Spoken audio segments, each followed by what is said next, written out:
All right, good afternoon, everyone. This is Sam Cluse from the NEIC. Welcome to a special Insurance Summit Week book club call. This is a Casualty Actuarial and Statistical Task Force open call. This is sort of the first presentation in the series that we're doing about predictive modeling techniques. So the first one is a general discussion of big data and modeling techniques, and then we're going to have some later this week which cover some of the more advanced techniques such as regularization, GAMs, and tree-based models. Since this is a Casualty Actuarial and Statistical Task Force open call, but we don't do a roll call for these calls. We are recording the meeting today so that it can be shared with others later. We will be muting all attendees upon entry to cut down on background noise, but feel free to unmute yourself when it's time to ask questions. And I'm going to ask that we hold on to our questions until the end of the meeting today. And when it comes time for questions, I will assist the speakers by monitoring the chat and raising questions. So I'd like to start off by introducing our speakers, Dorothy Andrews and Hao Li. Dorothy Andrews is the Chief Behavioral Data Scientist for the Actuarial and Analytics Consortium. She has more than 25 years of actuarial and predictive modeling experience with life insurance companies, P&C insurance companies, reinsurance companies, international consulting firms, and government agencies. She is adjunct faculty at the University of North Carolina at Charlotte, where she teaches predictive analytics. Dorothy is currently working on a PhD in media psychology, concentrating on how media technologies, big data, and algorithms are affecting our perceptions of risk and our ability to become self-determined. She is chair of the American Academy of Actuaries Data Science and Analytics Committee, an associate of the Society of Actuaries, a member of the American Academy of Actuaries, a fellow of the Conference of Consulting Actuaries, and a certified specialist in predictive analytics. Our second speaker will be Hao Li. Hao Li is a lead data scientist with Verisk Analytics based in Buffalo Grove, Illinois, leading a team of data scientists focused on predictive modeling and personal lines pricing. Hao has over 9 years experience working in the banking and the insurance industry with a focus on predictive modeling and actuarial pricing. Hao Li is an associate of the Casualty Actuarial Society, a member of the American Academy of Actuaries, and a financial risk manager of Global Association of Risk Professionals. I will now turn over the meeting to our speakers. And our first speaker is Dorothy. Take it away, Dorothy. Okay, thank you, Sam. I'm just trying to share my screen here. Hope everyone can see my screen. Okay, well, I'm delighted to be kicking off the technical portion of this year's Insurance Summit. I will be focusing on algorithmic accountability, what it may or may not be, and how the industry might go about achieving it. One definition of algorithmic accountability refers to the assignment of responsibility for how an algorithm is created and its impact on society. Keep that in mind as I go through my presentation and as you participate in the technical sessions that follow. I also presented this presentation at the CAS spring meeting this year, where it was very well received. Hey, Dorothy. Yes. Is there a way you can increase your sound? The volume is a little low. Okay, maybe I have to get closer. Can you hear me now? Better? Hello? Is that better? It seemed about the same. I'll try again. Can you? I'll speak louder. How is that? Can you hear me now? Better? Yeah, that's better. Okay, I'll speak up. All right. Okay, thank you. Sure. So algorithms are getting a lot of attention on Capitol Hill. In the 116th Congress, there were 94 bills related to imposing some form of regulatory guidance on algorithms. Senate Bill 5052 is the Algorithmic Fairness Act of 2020, and it was intended to increase fairness a term in search of a consistent definition, and transparency in algorithmic eligibility determinations.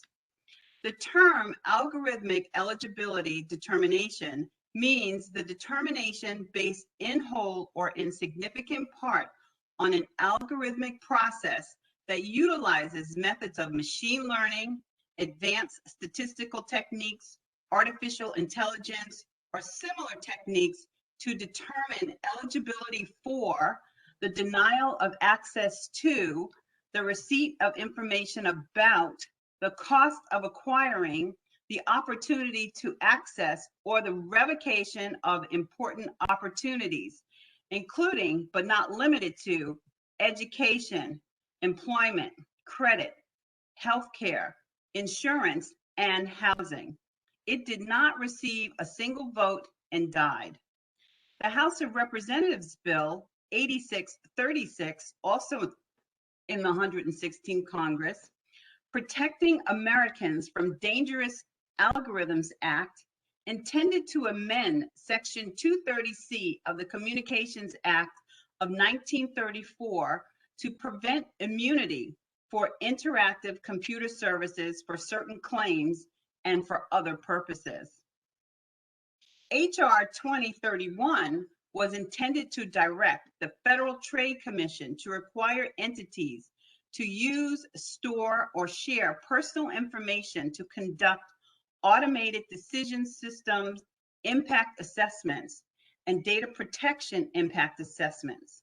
Like its brothering Senate Bill 5052, H.R. 2031 also died without getting a single vote. Already in this 117th Congress, there are 24 bills governing the use of algorithms. For example, there is H.R. 847, Protecting Digital Privacy Technologies Act, and H.R. 745, Fair Access to Credit Scores Act of 2021. This activity should be of considerable interest to insurers, who I am sure are monitoring. So what does it mean to hold an algorithm accountable? Well, it starts with an audit, and there is a lot of research developing on the subject of auditing algorithms. It is pretty clear from the practices that are developing that algorithmic audits are not just checking for significant p-values and other fit statistics. If an algorithm has a poor fit, it should not be in production, as its results are likely unreliable. An algorithmic audit is more than model validation. It involves an extensive analysis of the suitability of the data, an interdisciplinary approach, which means not just actuaries. Bias identification is not just a mathematical definition. It also requires analysis from a social science perspective. Auditors need to be independent from the modeling exercise. Those building the model should not be auditing the model. We don't allow companies to audit their SEC filings for good reason. Similar standards should be applied to algorithmic audits. Social impact analysis examines the impact of algorithms on the lives of real people. It is often the case that once an algorithm is implemented, very little work is done to measure its social impact if there is no profit objective to be achieved. It is interesting that algorithms are viewed as more objective and unbiased decision makers than human actors. Even when algorithmic results conflict with human intuition, the first response often challenges human understanding rather than the assumptions and mathematical relationships deeply embedded in the algorithms. This is problematic once algorithms are productionized to field dashboards for decision-making across human services, because it becomes nearly impossible to reverse engineer their damaging impacts on the lives of real people. Virginia Eubanks Automating inequality is a good read on this effect. Finally, it is important to understand how algorithms learn from the data they are continually fed to ensure their learning trajectories are not along pathways that reinforce discriminatory practices. This is important. Therefore, it is important that companies not take a set it and forget it approach to algorithms. Algorithmic learning must be constantly supervised. The idea of using race in models to remove the discriminatory effects due to race is gaining a lot of attention from social scientists, practitioners, legal scholars, and consumer advocates. Bernie Birnbaum has given a lot of insights and arguments for collecting race, and he is not alone. A field called fair machine learning is emerging that studies the design of fair algorithms where explicitly using ethnicity rather than excluding it is thought to help isolate discriminatory elements in an algorithm for removal. In machine learning, a given algorithm is said to be fair or to have fairness if its results are independent of given variables, especially those considered sensitive, such as the traits of individuals which should not correlate with the outcome, such as gender, ethnicity, sexual orientation, disability, etc.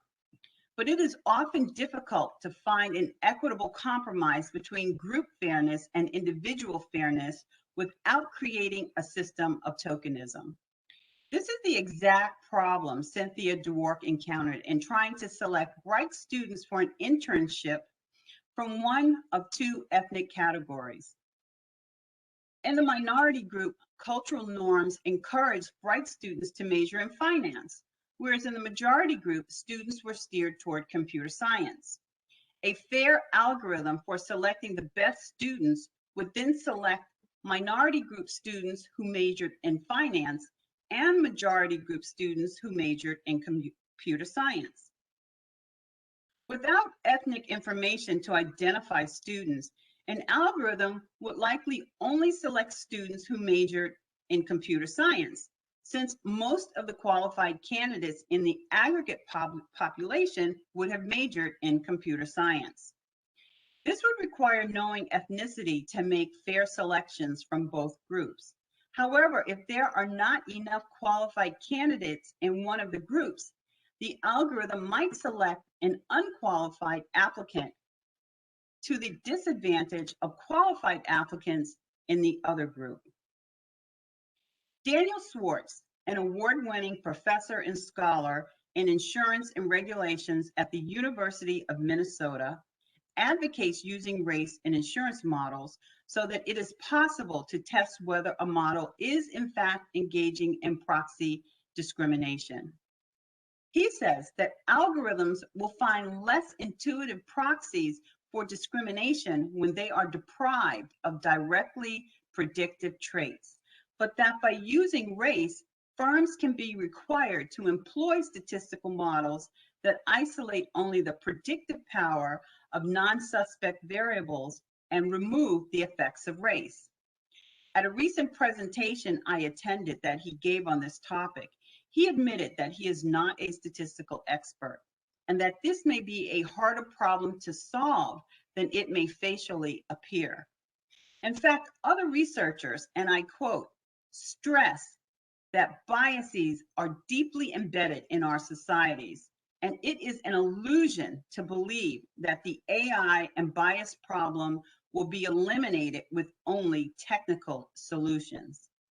I happen to agree with this sentiment. Plus, there are other considerations involved in modeling race to prevent misinterpretations of modeling results, in my opinion. The first thing to understand is that modeling is not a perfect science.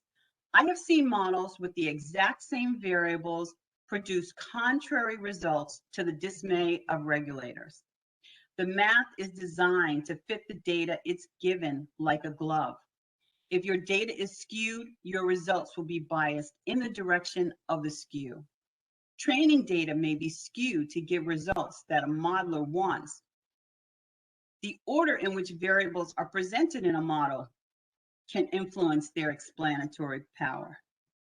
Insurance data is guilty of selection bias because it has been filtered by previously applied algorithms. Silicon Valley is not the only industry that suffers from a lack of modelers of diverse backgrounds. The actuarial profession is less than 4% Black and Hispanic, and fewer than that are working as data scientists. This has implications for how model results are interpreted. There can also be confounding effects on model results of other variables that are proxies for race, even with best efforts to control for all the effects. The models may still discriminate. There is no real guarantee the adverse discriminatory effects of race can be completely removed. We often only analyze models quantitatively and not qualitatively, which is harder and a mistake in my opinion. I believe we need more social science training to conduct qualitative assessments of the social science impacts of a model.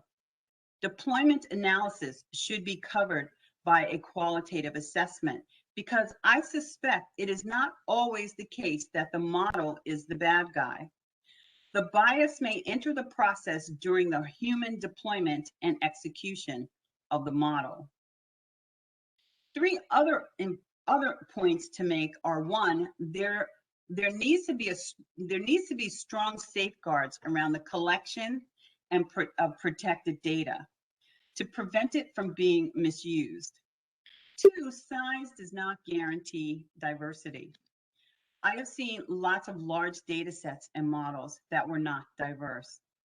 And three, I like Cathy O'Neill's statement that race is a social construct and can be difficult to pin down. If you go back in history, you will find the notion of race was constructed in the 1600s. The history on this is quite fascinating. When I was preparing for this presentation, one of the Root Insurance commercials was playing in my head.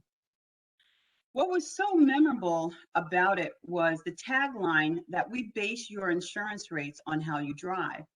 I thought, what a novel idea. But when I went to research their model, I became a little disappointed. As you can see from the fine print of the graphic, they use all the traditional variables, but maybe to a smaller extent, and use a lot of telematics data, which is not free of discriminatory effects. The GPS data can proxy discriminate against drivers. HR 1270, also known as the Corey-Booker bill, aims to prohibit insurers from using many of the fine print variables that Root and other insurers are using to set auto rates. Instead, the PAID Act is proposing that only a person's driving record determine insurance rates and eligibility. Senator Booker is quoted as saying, "Many communities across New Jersey and our nation already face undue obstacles that are only increasing economic inequality. And these unjust practices in the auto insurance industry are only adding to those challenges." Representatives Bonnie Watson Coleman of New Jersey and Rashida Tlaib of Minnesota introduced companion bills, also believing that auto insurance rates should be determined by your driving record and that non-driving factors have nothing to do with your safety on the roads. For some people, they have found that auto insurance costs can make up as much as 18% of their income. Dave Snyder, Vice President of Policy Research and International at the American Property Casualty Insurance Association, says these rating factors accurately predict risk, and prohibiting the use of these rating factors could unintentionally hurt consumers. He believes that instead of benefiting consumers, the legislation could harm consumers by making insurance prices less accurate, less risk-based, and less fair, and that a better approach is to work with lawmakers to address the underlying factors that make insurance unaffordable for some drivers, such as improved highway safety and solutions to reduce insurance costs and save lives. Clearly, the industry and lawmakers have some work to do to find an equitable compromise if one is possible. Michigan, California, Hawaii, Massachusetts, and New York have already limited the use of some of these variables. This presentation would not be complete without touching on issues related to third-party data, which many companies rely on for non-driving pricing factors. One of the primary issues with third-party data is that it is unregulated and it does not come with warranties. If it is defective, the third-party companies cannot be held responsible. This data is human-generated and reflects human biases and redundant codings, another term for proxy variables, which are correlated with sensitive features. Whatever biases are held by its human encoders have a high probability of being reflected in the third-party data they construct. At the American Academy of Actuaries, the Data Science and Analytics Committee, which I chair, has been working on a white paper that focuses on the use of big data and algorithms in insurance. One section focuses on third-party data, and one, how it is nearly unauditable by subscribers because of its proprietary nature. Two, how it may reflect design constraints because it was designed for one purpose and it is often used for another purpose and may suffer from omission bias when used for a purpose it was not designed for. Three, if it is survey-based, like some well-known third-party sources, then it suffers from non-representativeness because it is based on a volunteer sample.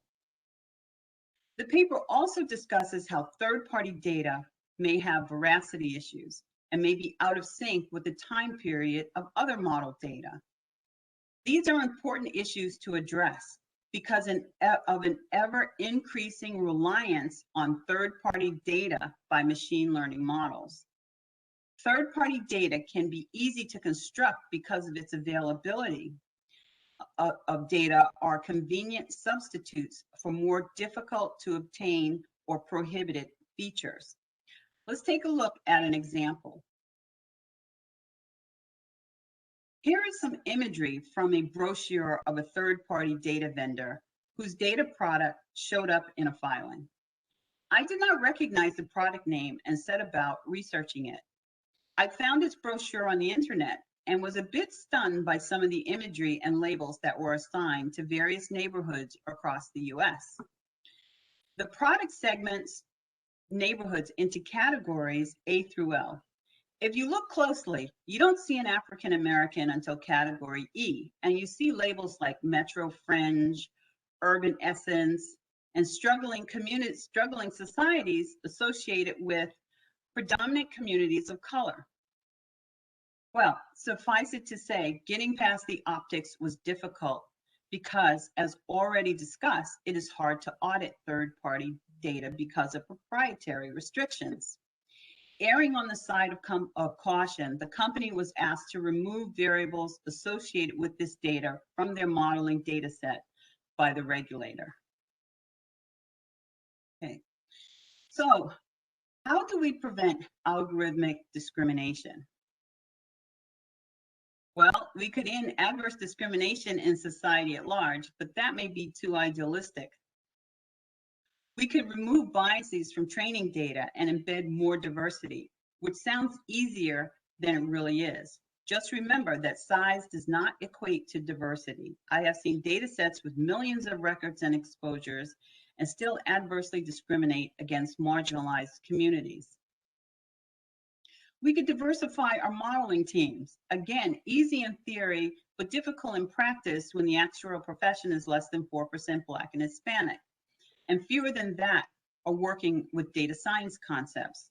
But diversity also means including social scientists, underwriters, legal staff, consumer advocates, and important others to lend their experience with systemic discrimination to interpret model results for adverse impacts. I do not see much of this type of influence right now in the work to build insurance predictive models. We should be using independent valuations and independent data sets to test insurance models for bias. Insurance data reflects selection bias that will likely produce a result that would confirm preferred outcomes. That is why algorithmic audits are important. But buyer beware. A lot of firms are cropping up claiming they can perform algorithmic audits, but many may not be credible. This field is just now evolving, and it will take some time for firms to mature in their approach to these audits. Remember, models need to be monitored for adverse implementation. Don't take a set it and forget it approach. Finally, I think insurance companies should start thinking about hiring media ethicists. Technology firms already hire media ethicists, but they must have strong independence in developing and enforcing the ethical brand of the company. I want to close out my presentation talking about the modeler's Hippocratic Oath. I wrote a paper on machine learning technologies that are deployed to diagnose mental health disorders. And I was surprised at the depth of machine learning technologies that are deployed in this area using social media data, which I find quite interesting, and other forms of big data, GLMs and other advanced modeling techniques, including neural networks. From this research, I observed social scientists understand machine learning is not a panacea that will magically yield accurate results unless data sets are large and of high quality. That machine learning algorithms cannot solve problems caused by small sample sizes. Samples need to be representative and large enough so the algorithms can find patterns in the data, which sparse data prevents. As well, sparse data also prevents results from being generalized to larger populations. And 3, the importance of practitioners understanding the underlying assumptions of machine learning techniques to ensure appropriateness for the model, for the problem under consideration, or risk compromising optimality and invalidating model results. It was a revelation to find researchers stating quite plainly that machine learning algorithms should follow the Hippocratic Oath and first, do no harm. Then I became of the modeler's Hippocratic Oath, which I hope all of you are aware of. You may recognize the authors, Emmanuel Dermot, who wrote the Goldman Sachs Quantitative Research Note on Model Risk in 1996, and Paul Wilmot, a well-known figure in quantitative finance. I wanted to share this because algorithms of all sorts are coming under greater scrutiny from regulators, social scientists, and lawmakers, and ethical policing behavior is going to become even more important to the industry, as well as having models independently vetted for bias before they are put into production. Post-production, their implementation needs to be monitored for bias in implementation. The model may not always be the bad guy. It could be the implementation by human hands. I think this is a missing part of the overall modeling process. Well, I hope there was something valuable in my presentation, and I hope some of these ideas will influence how you will be reminders as you look at some of the other presentations that are to follow. So I'll turn it back over to Sam.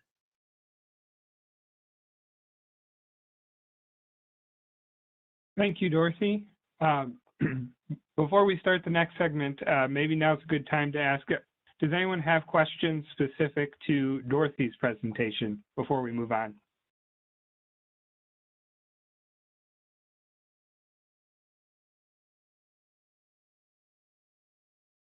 If not, I will now turn over the meeting to Hao Li. Hao Li, can you share your screen? Sure, yeah. Sam, you can hear me? Yes. Second.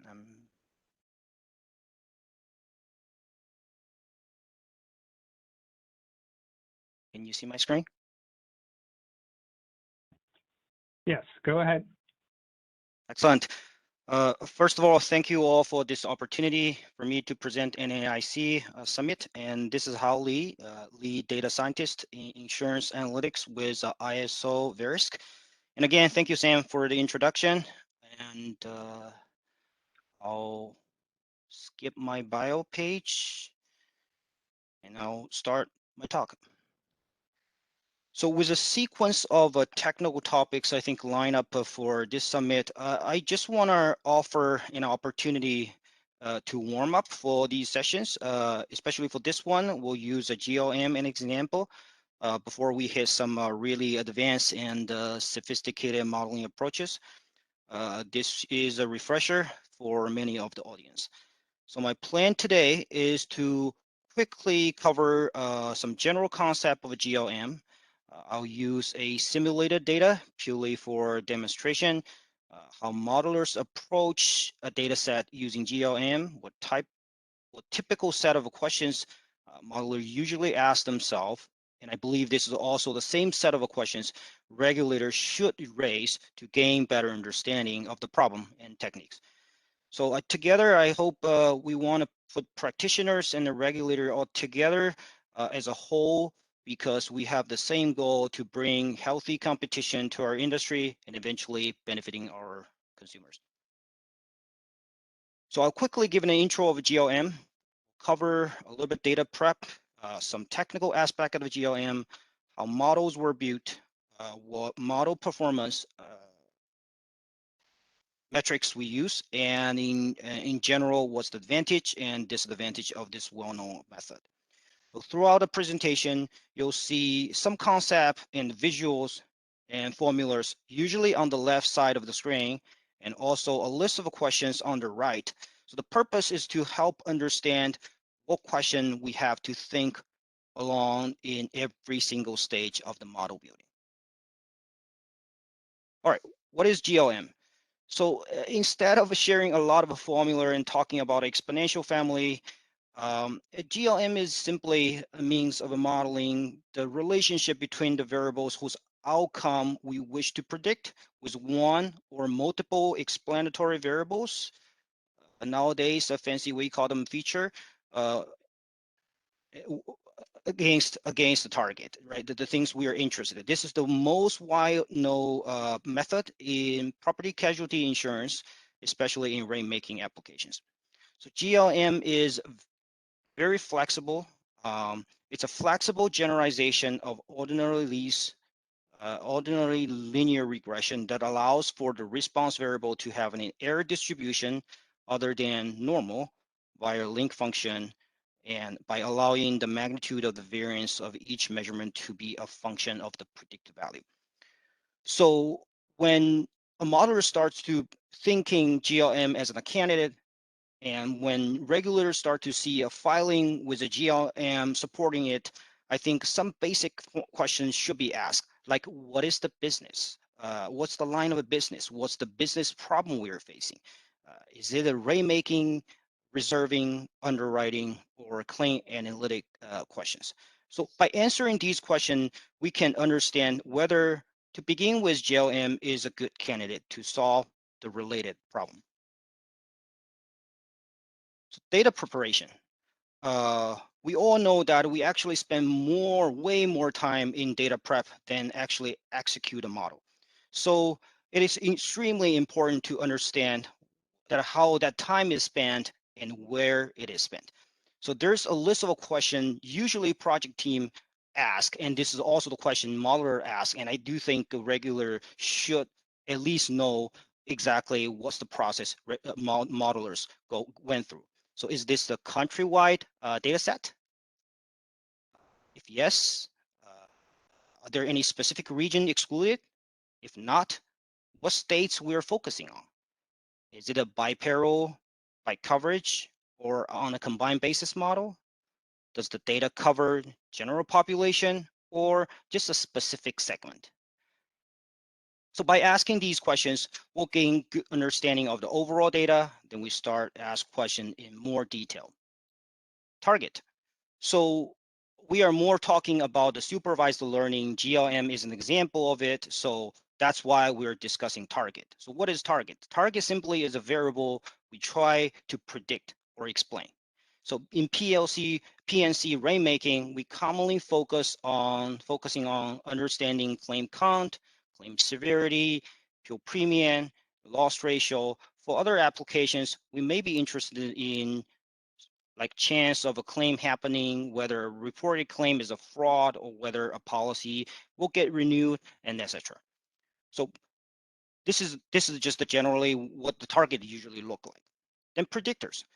Predictors simply are just some relevant information company collects in order to help solve the problem, expressed in the form, So predictor usually come from two sources. One is insurance related data.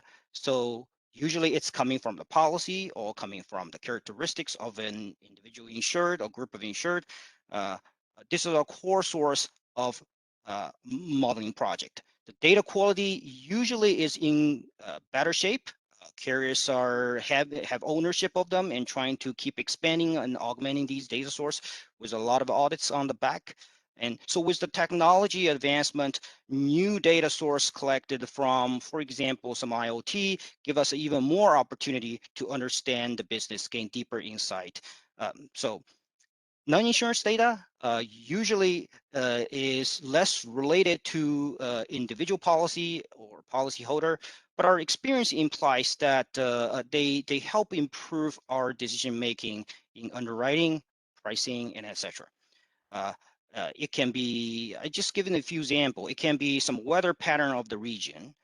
It can be census information. It can be road feature, traffic information in the area, and how these data are collected.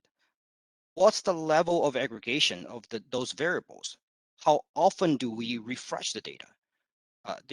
These are all the questions carrier usually ask themselves, and I think it will be helpful for regulator to gain better understanding. Treatment of the missing value and outliers. Outliers, missing value are always a part of the data. There's no data perfect that we never involve any further handling cleaning. Some algorithms are more robust to these situations. For GLM, unfortunately, it requires very explicit handling of the missing value and outlier. So for missing value, we usually try to understand whether the question would be whether there exists missing value and how they were explicitly handled.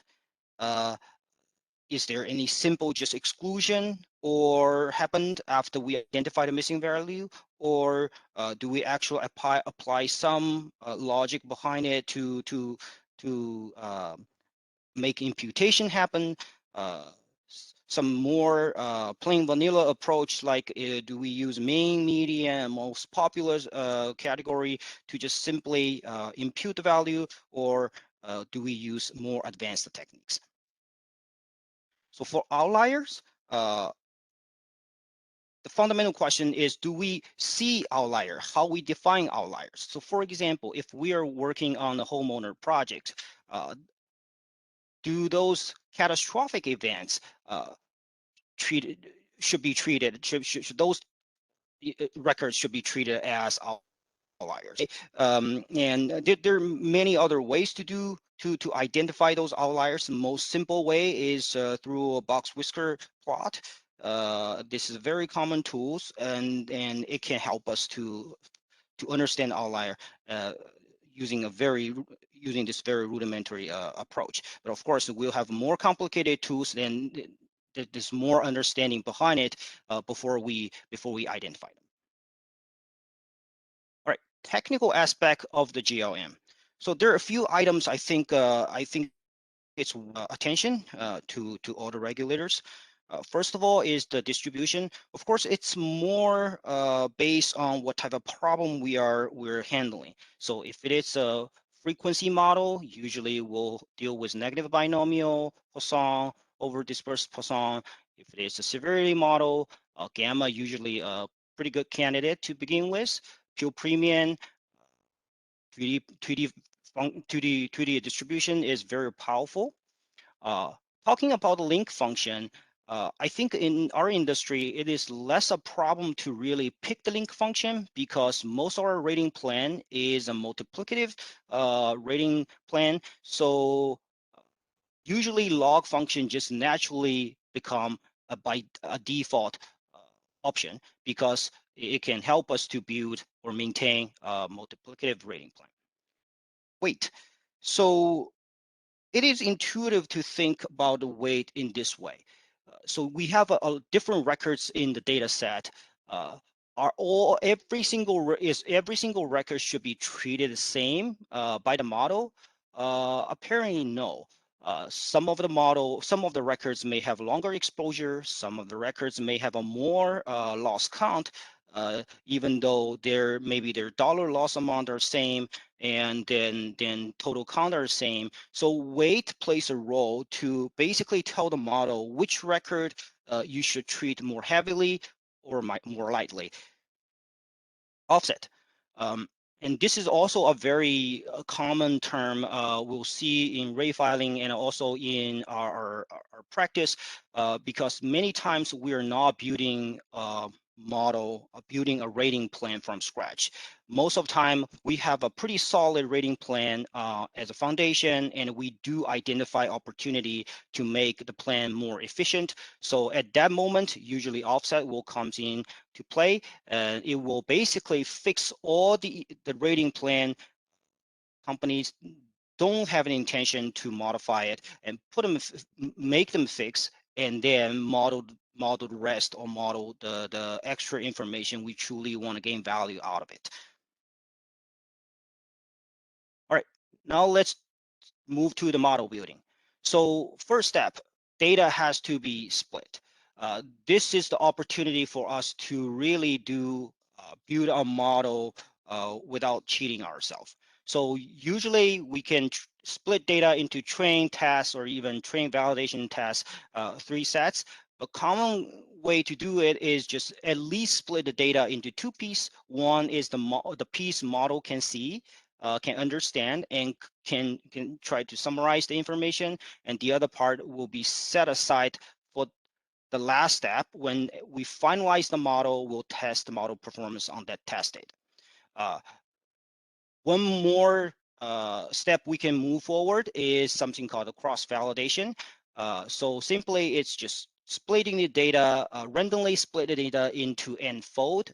Most common way is n equal to 5 or k equal to 5. So basically split the data into 5 pieces in this case on the screen, and then every single time take one piece out and model the rest 4, and rotate this whole process until we finish. And also the last step is running the whole data set, whole training data set to understand what the parameter look like. So this way we can both see the result from the total data set from the training side, and also understand if there's any fold which give us a very different result to understand the data quality.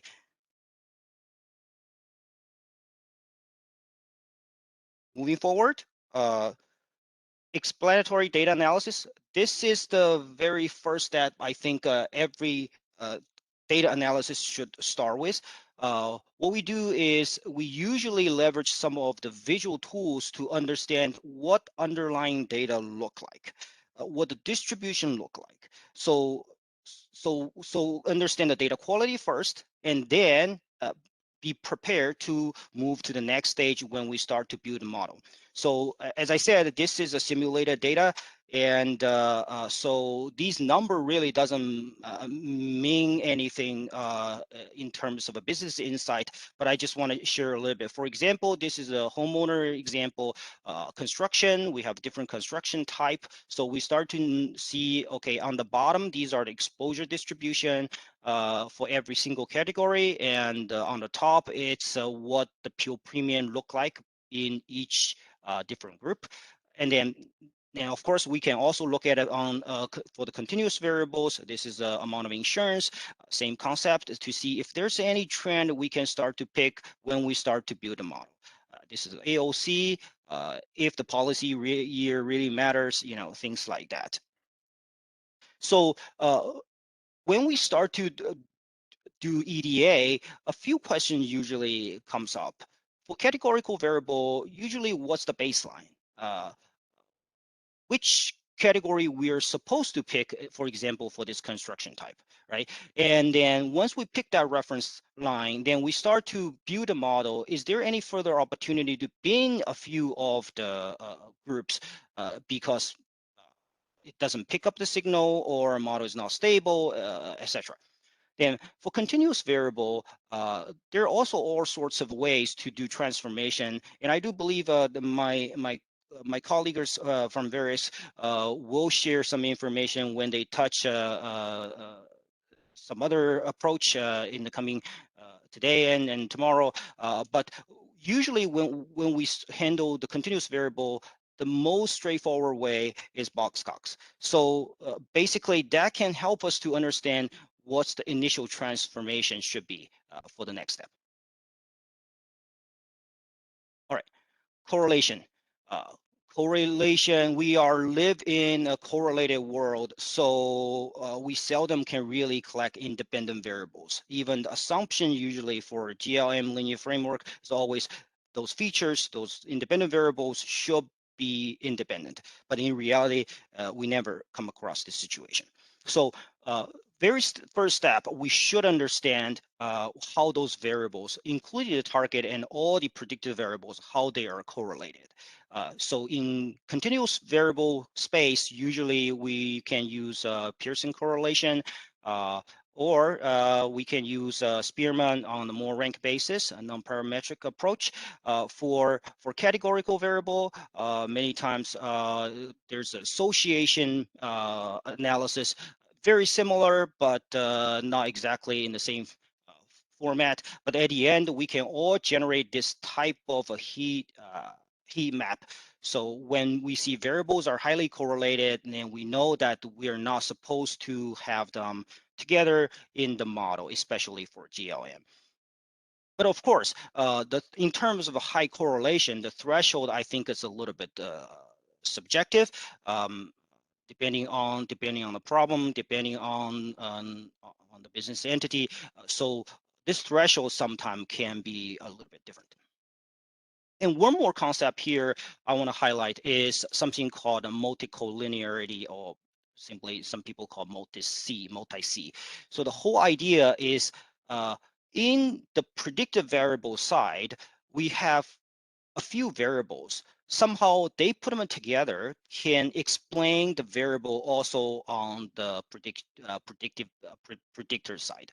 So when we have this situation, model tends to be unstable, and many time one of the symptom we'll observe is you'll see some of the coefficient extremely large and some of the coefficient extremely small with very large standard error. So we kind of get an idea that there's potentially a multicollinearity behind it. And of course, there's a standard test we can execute called a variance inflation factor, and threshold usually is over 10. If it is over 10, which means then potentially some of variables are in the multicollinear space.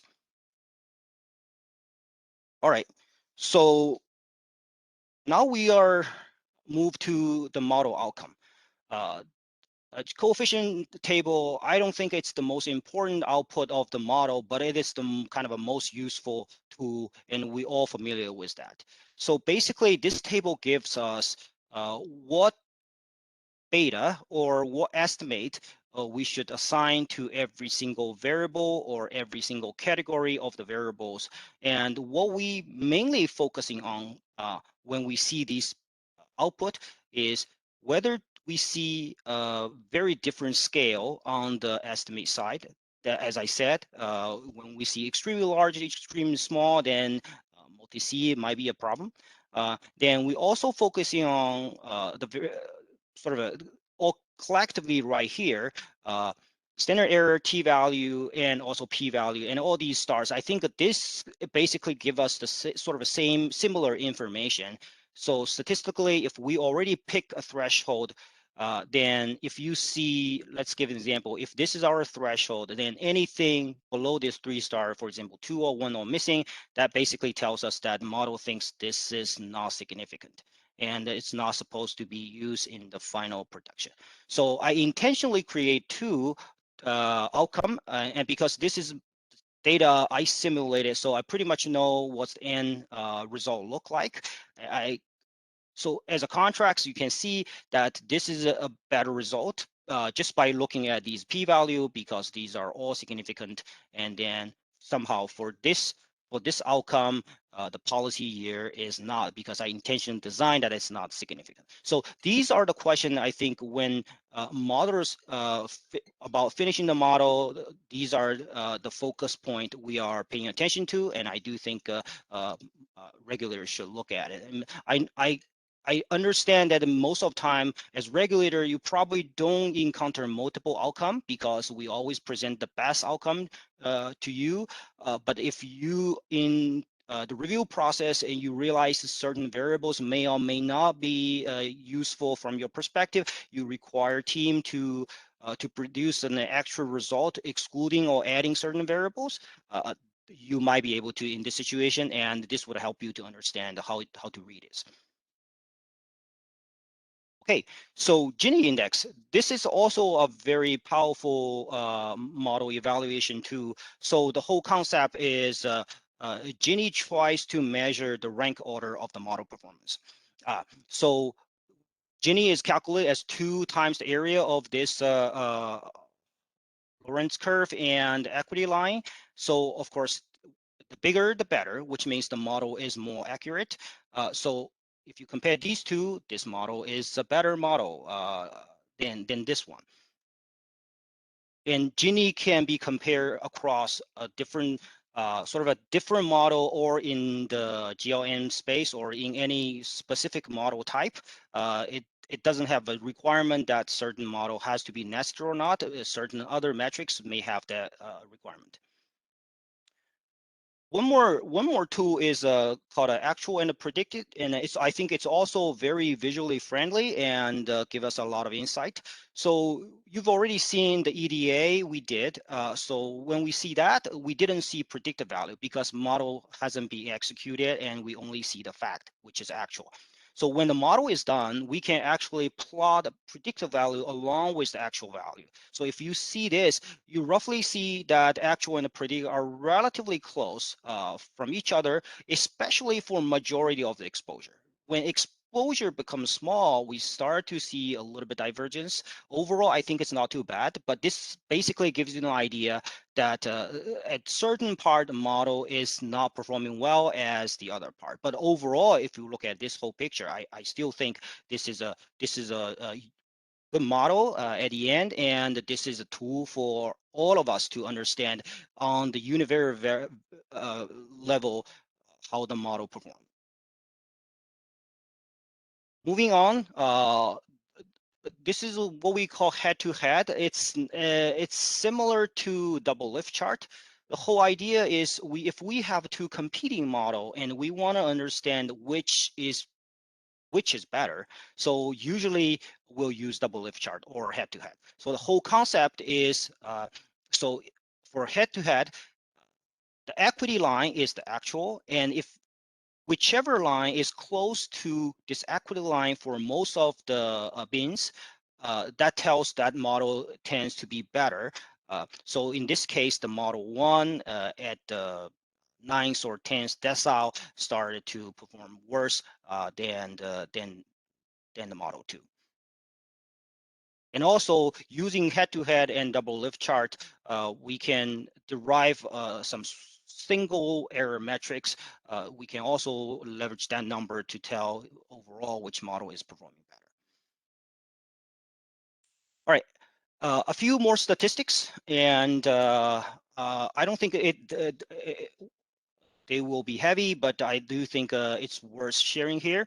For Gini, for head-to-head, as I said, we don't have a construction on nested model, but for certain metrics, we do. For example, this is a very popular F-test. The whole idea, if we have two model, one is small model, one is big model, if we want to see whether we want to move from the small model to bigger model as a decision, so we can calculate this F-test. And if this F-test is above the critical value of the corresponding degree of freedom, then we'll make a decision that the big model is statistically better. However, when you use F-test, we have to be careful. It's based on a strong assumption that these two models should be nested. So, for example, if we have a model with ABC variable, and we're comparing to another model with A, B, C, D, we can do that. But if we have a model A, B, C, and we start to compare a model B, C, E, then the F value won't give us the right answer. So we're not supposed to do that. One more model evaluation metrics. I think everyone should be very familiar with this AIC and BIC. So the reason it's called a penalized is if you look at this formula, the P is a parameter, basically is the number of the variable or levels of a variable depending on continuous categorical in the model. So AIC and BIC, usually the lower the better. However, when we increase the model complexity, we tend to add more variable. We tend to bring more beings into the model. Then this P will go up. So overall, that's why it's called penalized, because when this term is small and this term, when we add more variable in it, this term tend to raise the number up. So these are basically two different penalized measure of fit to help us to determine which model we like. So if we have two models, the smaller is better, so we can use this. And this doesn't have a strong assumption that the model has to be nested. And also there are a lot of residual-based analysis. And I think there are a lot of different sort of flavor of it. We have a response residual, working residual, Pearson deviance residual. And in GLM, deviance residual is the most popular one. And especially when we run this type of residual, we are expecting to see the residual shows constant variance in a normal distribution. This is exactly same as the simple linear regression usually have, which has very strong 4 assumptions. These two should also be satisfied if we use deviance residual. However, this is more powerful for continuous distribution. So for example, if we're running gamma model, this is definitely something you can trust on.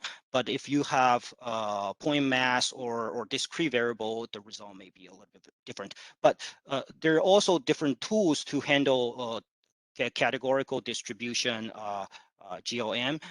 I won't expand it here. All right.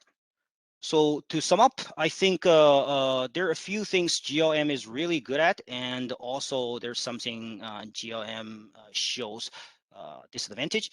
The first is if we are focusing on understanding an associative relationship between the features and the target, I think a GLM is a really, really powerful tool because the result is highly interpretable, and we would be able to explain what's the mechanism behind the data.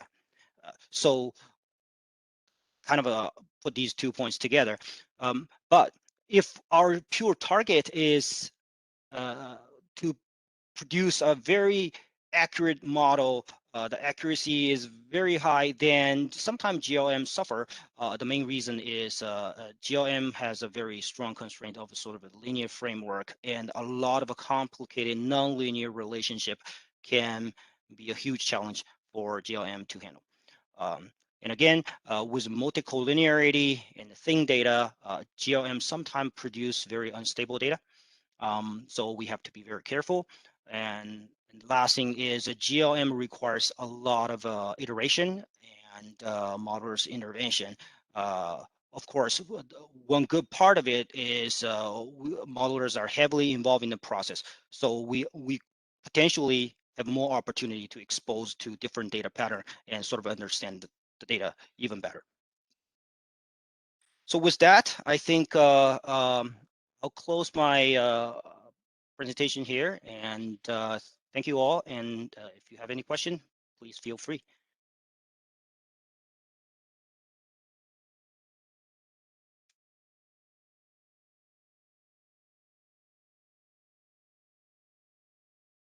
Hi, Hal. I was wondering if you could possibly comment on what are some of the checks you do on non-insurance data to make sure that it's accurate Sure. Yeah. from like a third-party data source. Yeah. Great. So I can actually give you an example. So as I said, third-party data, I kind of give 3 examples in my presentation, but I'll give an example of a weather pattern. Okay. So if we try to understand, I'm not saying this is it is a sort of a problem we're handling in our real product, but I'm just presumably, if we try to understand if the loss pattern, regardless homeowner or auto, the loss pattern is somehow related to where the vehicle is garaged and or where the house is situated. So what we do usually is we still leverage a lot of typical tools to get the data compiled and ready. Then I think the most powerful tool for both team and for regulator is if we are, especially when we are working on a larger area. So the best way to do it is actually to plot it on the map. So I'll just say, let's say we come up with an average temperature of the whole United States by zip code in the past 10 years, 20 years, somehow we're interested in this. And then the best way to do it is to plot it on a map. And I think folks start to appreciate really the power of the visual, because and people can start to connect with their own experience, even though the goal is not to show a more micro weather pattern. Is still a continental pattern, but using visual tool, using maps sometimes actually provides better data audit than any other sort of a more mass-based or more metric-based approach.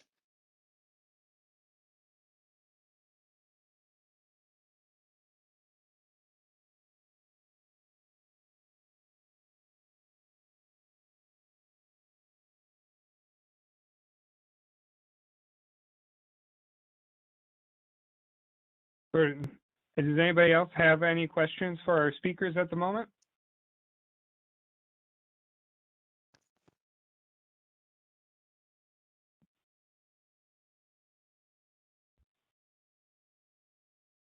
Another question I'd like to ask, so how do you determine whether you have enough data in your data set in order to make, sort of addressing the issue of credibility? Maybe there's a level in one of the variables that doesn't have a lot of exposures or something like that. Can you talk about that? Sure, yeah. So I think the general approach is, I think we can start from the profiling, because if we collect certain data for, let's just give an example, like a construction type, a resistive material, right? If overall, even though, we can have a huge data set, if the overall percentage is really, really small, then we can either combine these to some sort of a large or closer type of material, so make sure that credibility is no longer an issue. or simply just exclude them because we're not comfortable to move to the next step. But for me, I think I'm really lucky because I work for Verisk, and we never come across an issue of data too thin or too small. But I think start from the profiling, really understand the distribution of individual level or individual variable to help with the next steps decision. I think when volume is really small, we tend to generate some result, which probably not cannot be generalized. And how does that cover, do you think that approach is sufficient to ensure representativeness?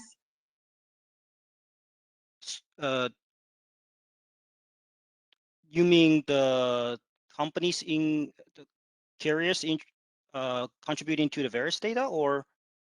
Well, just in general, like for the population that this data is going to be applied to, how do you ensure that you have enough representation of the folks that are going to be insured?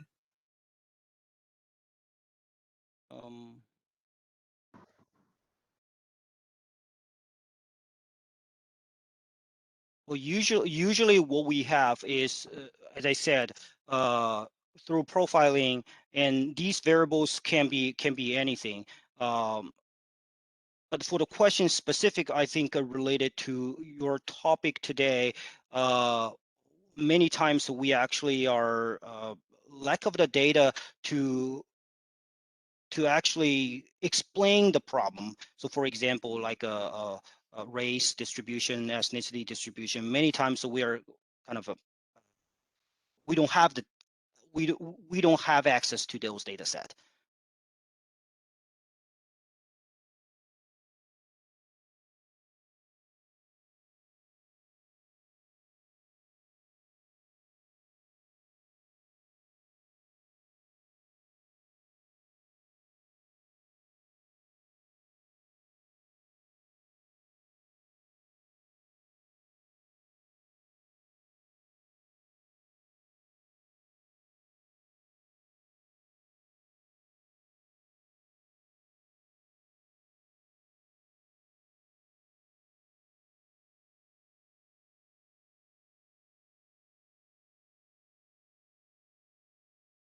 Are there any questions for me? No, I thought it was a great presentation. Thank you, Dorothy. All right, and not hearing any more questions, and I don't see any in the chat at the moment. I'd like to thank both of our speakers. Thank you, Dorothy, and thank you, Hal. Thank you for helping us get started on our predictive analytics sessions. I thought this was a good way to start it, talking about algorithmic accountability, and also a little bit of a refresher about GLMs. And some of the methods we're going to be talking about are extensions of GLMs. And I thought that this was a good reminder about things to think about when evaluating those models. And I think we will just let everybody go a little bit early since since there aren't any more questions.